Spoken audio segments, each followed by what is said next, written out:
حضرت مفتی عبدالرؤوف دامت برکاتهم العالیه یک حکایه عجیب نقل میکنند. چیزی هست که واقعیت دارد و این واقعه در یکی از شهرهای مشهوری پاکستان که به نام گیلگیت هست رخ دادگی. حضرت مفتی عبدالرؤوف دامت برکاتهم العالیه چنین نقل میکنند که یک انسان در شهر گیلگیتی پاکستان از نزد یک قبرستان میگذشت. ناگهان به گوشش یک آوازی زن رسید که فریاد میزد که من زنده هستم، من را از قبر بیرون کنید. این مرد وقتی که این آواز را شنید فکر کرد که شاید خیالش پریشان شده است. می شود که بعضی وقت بعضی آواز در گوش انسان تصادفی می آید. بنابراین با این آواز توجه نکرد، لیکن این آواز را تکراراً پی هم می شنید. بنابراین به نزد اون قبر آمد که در حقیقت از داخل قبر آواز می براید که من زنده هستم، من را بیرون کنید. این مرد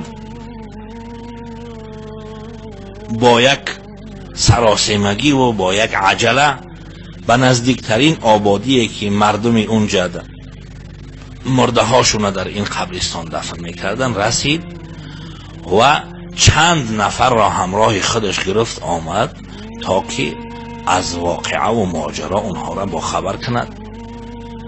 اونها هم که آمدن همه گوش نهادن، دیدن که در حقیقت از قبر چنین آوازی می براید.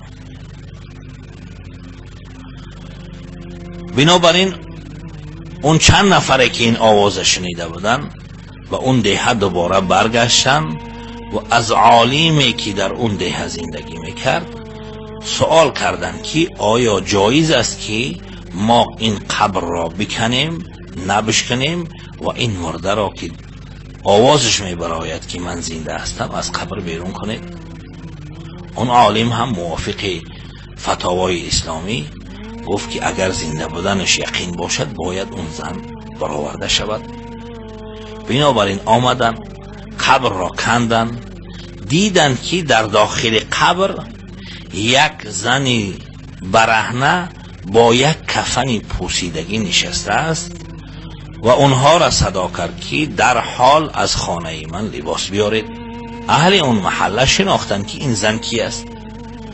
بنابراین به شتاب رفتن و از خانهش لباس آوردن، لباس ها را پوشید و چادر را در بالای خود گرفت، به خانهش آمد، در داخل حجره در آمد و دری حجره اش را از داخل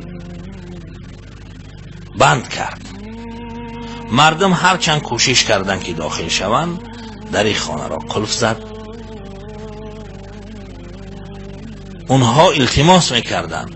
یک چیزی حیرت انگیز بود که زنی که چند سال پیش مرده است امروز از قبر میخیزد و زنده به خانهش میآید.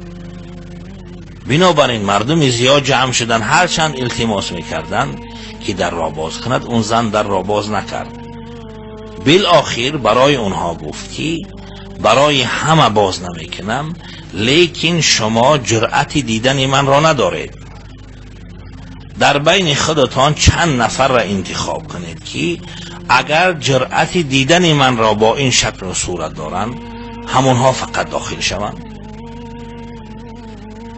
بنابراین چند مرد با هم دیگر اتفاق کردند و اون زن در را کشاد و در یک کنج خانه چادرش بر سر نشسته بود.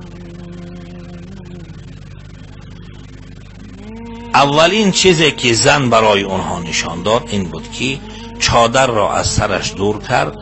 اونها سرش را دیدن در حالی که سر او نه موی دارد و نه در سر او پوست است، یک استخوانی یکه و تنها. شما تصور کنید سر هم زیبا می شود با پوست و با موی. علل خصوص زنها اگر موی نداشته باشند زیباگی را از دست می دهند. با وجودی که انسانی که در سر او پوست نباشد نه تنها زیبایی بلکه دیدن او برای هر انسان کاری آسان نیست. به هر حال از او پرسیدن که به چه سبب موی سرت ریخته است و پوست سرت هم رفته است. اون زن گفت که من در دنیا وقتی که از خانه بیرون می شدم یا در حولی در مقابل مردهای نامحرم که روبرو می شدم موی سرم را از اونها ستر نمی کردم، نمی پوشاندم.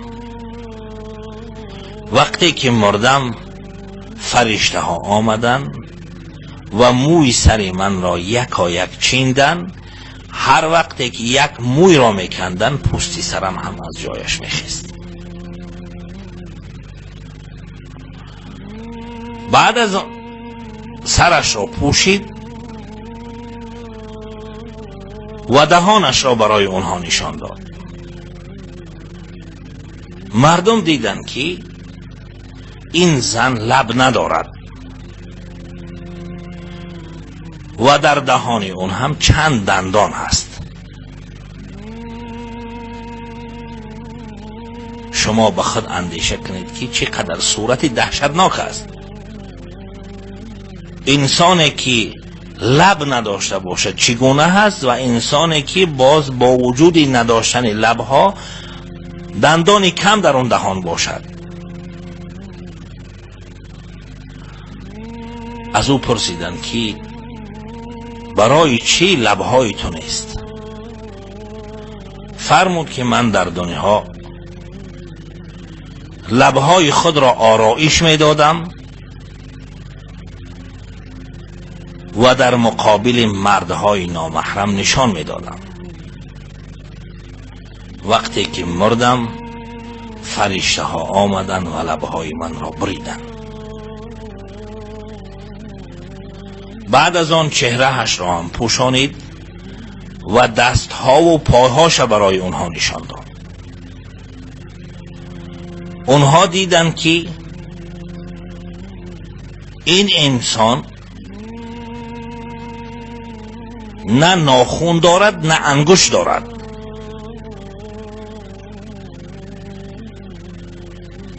گفتن که این برای چی؟ فرمود که در دنیا من ناخونهای دست و پایم را رنگ می کردم و بیرون می برآمدم و در مقابل مردها اونها را به نمایش می گذاشتم. وقتی رفتن کاری می کردم که اونها ببینن این را. وقتی که از دنیا رفتم در قبر فرشته ها آمدن یکایک ناخونهای من را کندن و انگشتهای من را بریدن. و این زن بعد بیان کردن این واقعه در جای خود جان داد. الله رب العالمین این زن را زنده کرده بود برای اینکه برای دیگران عبرت باشد. اکنون شاید در ذهنهای بعض مردم سؤال پیدا شود که سنت الهی این هست که هر کسی که از دنیا میمیرد دیگر اون زنده نمی شود. اما این سنت الهی هست، لیکن خداوند متعال برای اظهار قدرت خودش و برای درس عبرت گرفتن دیگران می شود که گاه گاه انسانهای مرده را زنده می کند. مثلا در قرآن کریم حکایه زنده شدن حضرت عزیر علیه السلام است.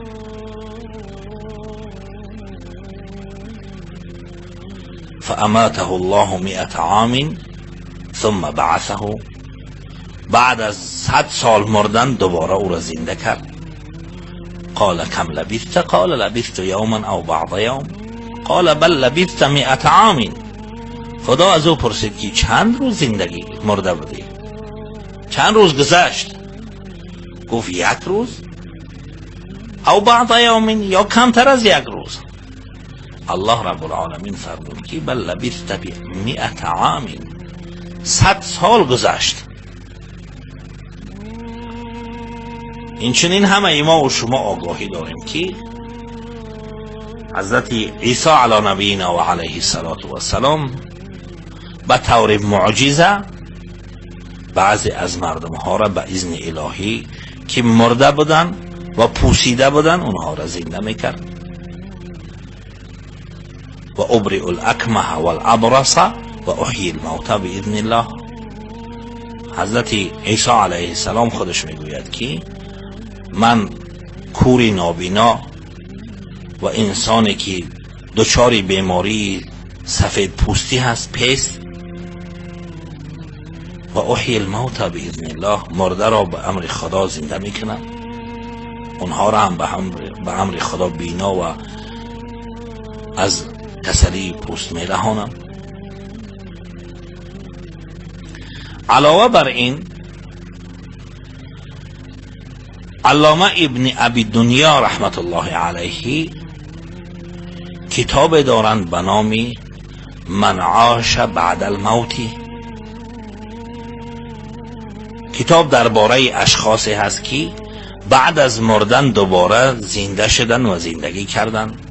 در اونجا نمونه های مختلف میارد از مردم های مختلفی که بعد از مردن دوباره زنده شدن. اینچنین حافظ ابن رجب حنبلی در کتاب مشهوری خودش احوال القبور، احوال الموت و القبور، غالبا به همین نام است، حکایت های را ذکر میکند که دلالت بر این میکند که الله رب العالمین در این دنیا بنابر حکمت هایی که خودش میداند بعضی بنده ها را بعد از مردن زنده میکند و از جمله اون حکمت ها درس عبرت گرفتن دیگرها هست. برای اونها چیزی نمایان میکنند که آماده سفری آخرت باشند. این چنین است همین زنی که در شهر گیلگیت پاکستان، چون که حضرت مفتی عبدالرؤوف دامت برکاتهم العالیه در کتاب خودش ذکر میکنند، این را هم الله رب العالمین برای عبرت دیگران زنده کرد تا که اونها درس عبرت بگیرن، علل خصوص مادرها، زنها، خواهرها، همشیره هایی که دچار این نمود گناه هستند. باید که کوشش کنند که وقتی که از خانه بیرون میشوند مویهای سری اونها و همه اعضای جسم اونها را کسی نبیند. یک چیز را باید قید کنم که بعض انسان هایی هستند که لباس می پوشند، اعضای اونها نمایان نیست، یگان جا کشف عورت شدگی نیست، لباس فرا گرفتگی ای، اما اون لباس از نگاه شریعت نادرست هست. به دو سبب. بعضی لباس هایی هستند که به اندازه تنک هستند، اگرچه ظاهری جسم پوشیده است اما در روشنایی یا در آفتاب یا خود لباس اون قدر تنک هست که یا گردن او یا به جسد او یا دست او برای دیگران نمایان هست.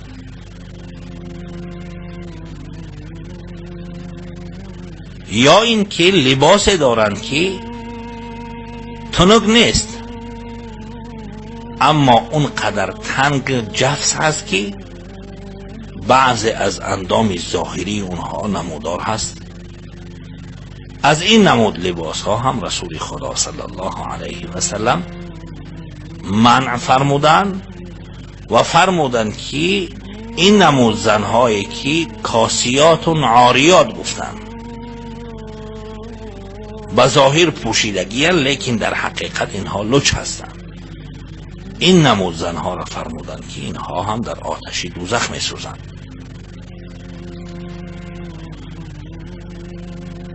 و وقتی که از خانه بیرون می شود کوشش کند که زینت اون را نامحرم ها نبینند. البته برای شوهر خودش اجازت دارد که هر چند که دلش می خواهد زینت و آرایش کند و این در اسلام چیزی هست که با اون تشویق شدگی و سبب ازدیاد و بسیار شوی محبت و دوستی بین زن و شوهر می شود. البته در مقابل بیگانه ها کوشش کند که از خانه بیرون میبراید، زیب و زینت او را کسی نبیند. حتی فقهای مذهب ما، نه تنها مذهب ما، حتی در تمام مذاهب برای زنها استعمال خوشبویی که بوی اون میبراید در بیرون از خانه درست نیست. در داخل خانه در نزد شوهرش اجازه دارد، لیکن وقتی که از خانه بیرون می شود چنین خوشبو نکند، چون که خوشبوی اون زن در فتنه واقع کردن مرد ها می شود.